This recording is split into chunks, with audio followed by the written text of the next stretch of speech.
CBS পডকাস্টে আপনাদের স্বাগত জানাচ্ছি। আমি শাওন আসনাদ। আজ আমরা কথা বলবো ইরান ইসরায়েল যুদ্ধের পরিণতি নিয়ে। কাতারে মার্কিন ঘাঁটিতেই ইরানের হামলার পরপরই ট্রাম্পের পক্ষ থেকে এসেছে যুদ্ধবিরতির প্রস্তাব, যা মেনে নিয়েছে দুপক্ষই। তবে এখনো হামলা পাল্টা হামলার শঙ্কা রয়ে গেছে। সেক্ষেত্রে যুদ্ধবিরতির ভবিষ্যৎ কি, সে বিষয়ে কথা বলতে আমাদের সঙ্গে যোগ দিয়েছেন আন্তর্জাতিক সম্পর্ক বিশ্লেষক ও সাবেক রাষ্ট্রদূত এম হুমায়ুন কবির। জনাব হুমায়ুন কবির, আপনাকে স্বাগত জানাচ্ছি। ধন্যবাদ আপনাকে। আমরা আপনার কাছে যেটা জানতে চাচ্ছি, আমরা এখন আসলে ইরান ইসরায়েল যে যুদ্ধ, সেটির যে জায়গাটা দেখছি, যে এখন আসলে মার্কিন প্রেসিডেন্ট ট্রাম্পের পক্ষ থেকে এই দুই দেশকে একটি যুদ্ধবিরতির প্রস্তাব দেওয়া হয়েছে এবং দুপক্ষই সেটা মেনে নিয়েছেন। কিন্তু আবার ইরানের বিরুদ্ধে যুদ্ধ লঙ্ঘনের অভিযোগ আনছেন ইসরায়েলের অনেক মন্ত্রী, আবার ইরানের পক্ষ থেকেও কিছু। তো আসলে এই যুদ্ধবিরতি কি কার্যকর হতে যাচ্ছে, নাকি শঙ্কা রয়ে গেছে আবারও যুদ্ধে? আমার ধারণা এটা কার্যকর হবে, কারণ হচ্ছে যে দুপক্ষই তো যুদ্ধ 12 দিন করলো, ব্যাপক ধ্বংসযজ্ঞ হয়েছে এবং দুই পক্ষের দিক থেকে যুদ্ধের লক্ষ্যটা চিন্তা করেন তাহলে আমার ধারণায় একটা উত্তর পাওয়া যেতে পারে। যেমন ধরুন, ইসরায়েল ইরানের পারমাণবিক প্রকল্প ধ্বংস করার জন্যই তার লক্ষ্যমাত্রা নির্ধারণ করেছিল এবং দ্বিতীয়টা ছিল তার ব্যালিস্টিক মিসাইল ক্যাপাসিটিটা নষ্ট করা। এই দুটো কিন্তু মোটামুটি ভাবে ইসরায়েলের দিক থেকে ইসরায়েল অর্জন করেছে এটা বলা যায়, যদিও সেখানে তারা মার্কিন সাহায্য নিতে হয়েছে ও মার্কিনেরা এখানে আক্রমণে অংশগ্রহণ করছে। ইরানের দিক থেকে যদি আসেন তাহলে ইরান যেটা চেষ্টা করেছে, ইরান আত্মরক্ষামূলক অর্থাৎ আক্রমণের মুখে তাদের দিক থেকে তারা একটা যোগ্য প্রত্যুত্তর দিতে চেয়েছে এবং সেই ক্ষেত্রে আমরা যদি দেখি গত 1948 সালে ইসরায়েলের জন্মের পরে এত বড় ধ্বংসযজ্ঞের মুখে কিন্তু ইসরায়েল আর কখনো পড়ে। কাজেই ইরানের দিক থেকে ইরান তার একা লড়ে সাধ্য হতেই যেটুকু সক্ষমতা দেখিয়েছে এটাকে কিন্তু খাটো করে দেখার কোনো উপায় নেই এবং ইসরায়েলিরা এই প্রথমবারের মতো তারা এমন একজন প্রতিদ্বন্দ্বীকে পেয়েছিল যারা তাদের যোগ্য জবাব দেওয়ার সক্ষমতা রাখে। এখন সেই দিক থেকে যদি বিচার করেন, এই যে ইরানের প্রচুর ক্ষতি হয়েছে, তাদের পারমাণবিক ব্যবস্থাপনাটা ব্যাপক রকম ক্ষতিগ্রস্ত হয়েছে, তাদের অনেক সামরিক কর্মকর্তা, প্রধান সারির সামরিক কর্মকর্তারা নিহত হয়েছেন, বিজ্ঞানীরা নিহত হয়েছেন, মানুষজনও ক্ষতিগ্রস্ত হয়েছে। তারপরেও আপনি যদি মোটা দাগে দেখেন, ইরান তার দৃঢ়তা এবং সক্ষমতাটা দেখিয়ে এটা ইসরায়েলের জন্য মধ্যপ্রাচ্যে আর কেউ এখনো পর্যন্ত দেখাতে পারেন। সেই দিক থেকে ইরানের দিক থেকেও ইরান কিন্তু গতকালও মার্কিনী আক্রমণের পাল্টা একটা আক্রমণ তারা করেছে, যদিও সেটা তারা এটাকে আমি মনে করি মোর সিম্বলিক বা প্রতীকী। তার কারণ হলো যে ইরান মার্কিন যুক্তরাষ্ট্রের সাথে যুদ্ধে জড়াতে চায়নি, এটা মোটামুটি আমরা আগে থেকেই আন্দাজ করেছিলাম এবং ইরান প্রতীকী হামলা করে কাতারে যতটা বোমা মার্কিন যুক্তরাষ্ট্রে ইরানে ফেলেছে ততটাই মিসাইল তারা ওখানে ছুড়েছে। কাজে সেই দিক থেকে বলা চলে যে ইরান তার যে পয়েন্ট, আমি যেটাকে বলেছি, ইরান ইজ পয়েন্ট, মানে ইরান তার যেটুকু প্রমাণ করা দরকার ছিল সেটা ইরান প্রমাণ। এখন সেই প্রেক্ষাপটে ইসরায়েল এবং ইরান দুজনের জন্য এই মুহূর্তে সিজফায়ারের সুযোগটা কাজে লাগাবার একটা আগ্রহ থাকাটা খুব স্বাভাবিক। আর দ্বিতীয় যেটা বলবো সেটা হচ্ছে যে আপনি মার্কিন যুক্তরাষ্ট্র যেহেতু ইরানের দিক থেকে ইরান তার পয়েন্টটা অ্যাপ্রোপ্রিয়েটলি করে ফেলেছে, ইরানের জন্য কিন্তু যুদ্ধ এককভাবে চালিয়ে যাওয়া বেশ আমার কাছে মনে হয় বড় ধরনের একটা চ্যালেঞ্জ হয়ে আছে ছিল।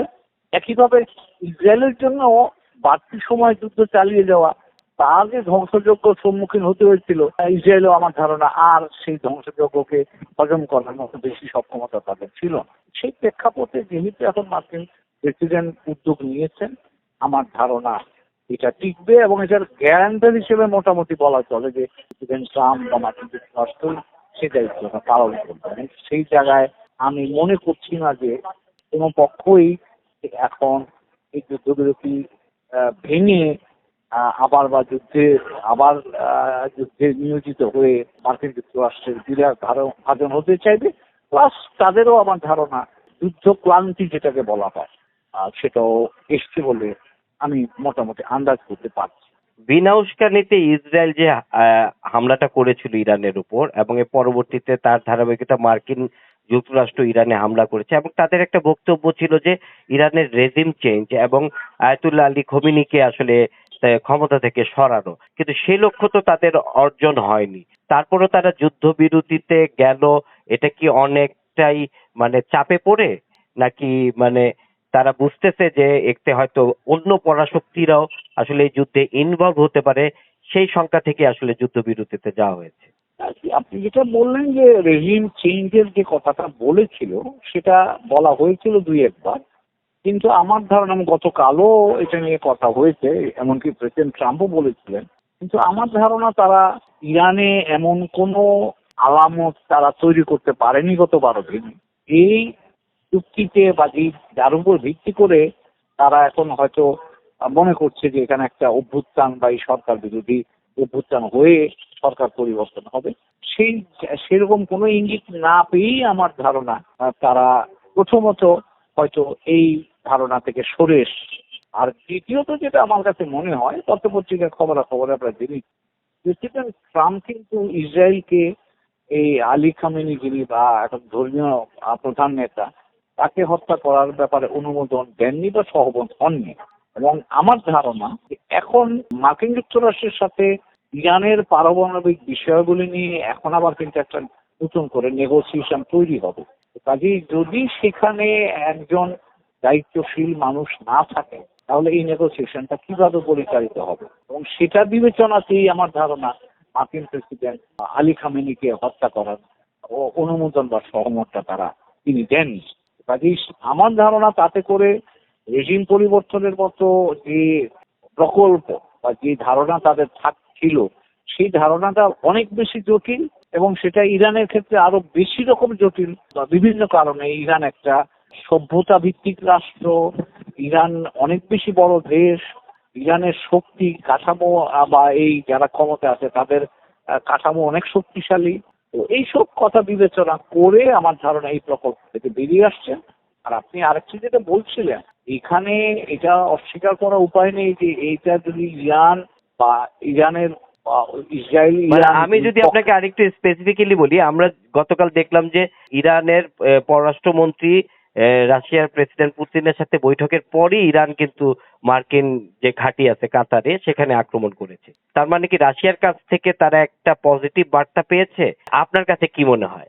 না, তবে এটা ঠিক যে রাশিয়া কত কাল যে বার্তাটা দিয়েছে এবং একটা ওয়ার্নিং যেটা দিয়েছে, সেটাও কিন্তু গুরুত্বপূর্ণ। কারণ রাশিয়াও তো একটা শক্তি, এবং আমার ধারণা প্রেসিডেন্ট ট্রাম্প হয়তো চিন্তা করেছেন যে যদি এই যুদ্ধটা দীর্ঘস্থায়ী হয়, তাহলে যদি ইরানের পক্ষে রাশিয়ানরা আসে বা এই উপসাগরীয় অঞ্চলে যদি জটিলতা বাড়ে, যেমন ধরুন হরমুজ প্রণালী বন্ধ করার একটা হুমকি কিন্তু ইরান দিয়েছিল, এবং সেজন্য মার্কিন পররাষ্ট্রমন্ত্রী কালই বলেছেন, চীনকে অনুরোধ করেছে যাতে ইরানকে বলা হয় যাতে এই হরমুজ প্রণালীটা বন্ধ না করা হয়। তার অর্থ হচ্ছে যে যুদ্ধটা যদি বিস্তৃত হতো, তাহলে ইরান যদি হরমুজ প্রণালী বন্ধ করে দিত, তাহলে তেলের বাজারে বড় ধরনের একটা ধাক্কা লাগতো, এবং সেই ধাক্কা মার্কিন যুক্তরাষ্ট্রের গায়েও লাগতো, ইউরোপিয়ান মিত্রদের গায়ে লাগতো, চীনাদের গায়ে লাগতো। এবং সেই কারণেই আমার ধারণা ট্রাম্প হয়তো এই একদিকে রাশিয়ার সম্ভাব্য ইরানের সাথে সহযোগিতা, চীন বা বিশ্ব অর্থনীতি মন্দার মুখে পড়া, যেখানে মার্কিন যুক্তরাষ্ট্র ক্ষতিগ্রস্ত হতে পারত, এই সব বিবেচনা করেই আমার ধারণা ট্রাম্প সিদ্ধান্ত নিয়েছেন যে এটা আর বাড়া উচিত নয়। এখানে আরেকটা কথা আমি বলে রাখি, যুদ্ধটা শুরু থেকে কিন্তু আমাদের কাছে আমরা অনেকে এটা বলছিলাম, এই যুদ্ধটাকে দুই পক্ষই কিন্তু সীমিত রাখতেছি। আপনি লক্ষ্য করবেন ইসরায়েল কিন্তু ইরানের কোনো অর্থনৈতিক, যেমন তেলের যে রিফাইনারিজ গুলো আছে যেখান থেকে তেল রপ্তানি হয়, এই ঘাটিগুলোতে কিন্তু আক্রমণ করেন। তো ইরানের দিক থেকেও কিন্তু ইরান সেটুকু সংযম দেখিয়েছে। তো ইরানও মূলত ইসরায়েলের সামরিক ঘাটিগুলোর উপরে মিসাইল ফেলেছে। তো একটা মনে হচ্ছিল, এবং এমনকি মার্কিন যুক্তরাষ্ট্র কালকে এই ইরানের পারমাণবিক কেন্দ্রে আক্রমণের পরে বলছে, কিন্তু জেডি ভ্যান্স ভাইস প্রেসিডেন্ট নিজেই বলেছেন যে আমরা কিন্তু ইরানের সাথে যুদ্ধ করি নাই, আমরা ইরানের পারমাণবিক প্রকল্পগুলো আক্রমণ করি। কাজে তারা তারা মেসেজ দিতে চাচ্ছিলেন আমরা ইরানের সাথে লড়াই করতে রাজি বা যাচ্ছি না।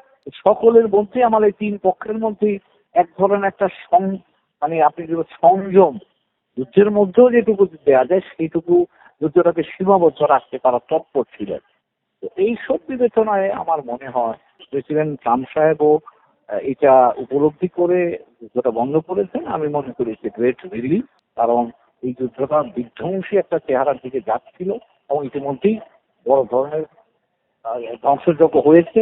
আমার ধারণা এর মধ্যে এই উদ্যোগের ফলে যদি খানিকটা এখন ধ্বংসযজ্ঞ থেকে বা ধ্বংসযজ্ঞকে বন্ধ করা যায়, আমি সেটাকে ইতিবাচক ভাবে মনে করছি। তবে জটিলতা কিন্তু রয়ে গেছে। তার কারণ হলো যে এই যে পারমাণবিক বিষয় নিয়ে এই এই এইসব যুদ্ধটা হলো, সে বিষয়টা কিন্তু এখনো অমীমাংসিত রয়ে গেল। তার কারণ ইরানের হাতে এখনো 400 বলা হচ্ছে উপরে পরিশোধিত ইউরেনিয়াম তাদের হাতে এখন আছে। এখন এই ইউরেনিয়ামটা কোথায় আছে এটা কিন্তু কেউ জানে না। তো কাজেই এবং এছাড়াও বা ভবিষ্যতে ইরানের পারমাণবিক কর্মসূচি কি হবে, এইগুলো নিয়েও কিন্তু আমার ধারণা দীর্ঘ নেগোসিয়েশন সামনে আছে বলে আমি আন্দাজ করছি। এবং সেখানে মার্কিন যুক্তরাষ্ট্র, ইরান লম্বা সময়ের জন্যই হয়তো নেগোসিয়েশনের দিকে যেতে হবে বলে আমি আন্দাজ। আমরা তো দেখেছিলাম এর আগে ইরান এবং মার্কিন যুক্তরাষ্ট্রের মধ্যে একটা নেগোসিয়েশন চলছিল পারমাণবিক এই বিষয় নিয়ে। তো সেটার মাঝখানে কিন্তু ইসরায়েলের এই আক্রমণ। তো এখন আবার যদি দুই পক্ষের মধ্যে আলোচনা শুরু হয় এবং কোনো ধরনের মতৈক্য না আসে, আবারও কি আক্রমণ হতে পারে?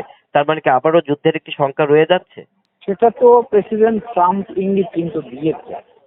এবং আমার আন্দাজে যে যদি ইরান আবার তার পারমাণবিক কর্মসূচি স্বীকৃত সীমারেখার মধ্যে না থাকে বা যে চুক্তি হবে সেই চুক্তির বাইরে যদি তারা যেতে চায়, অর্থাৎ পারমাণবিক অস্ত্র উৎপাদনের দিকে যদি যেতে চায়, তাহলে কিন্তু আবার যুদ্ধের আশঙ্কা বারবার একটা সম্ভাবনা থাকবে।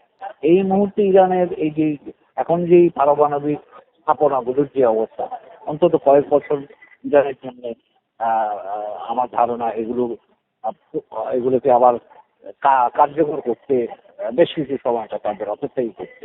থ্যাংক ইউ, আপনাকে অসংখ্য ধন্যবাদ আমাদেরকে সময় দেওয়ার জন্য। ধন্যবাদ, ভালো থাকবেন।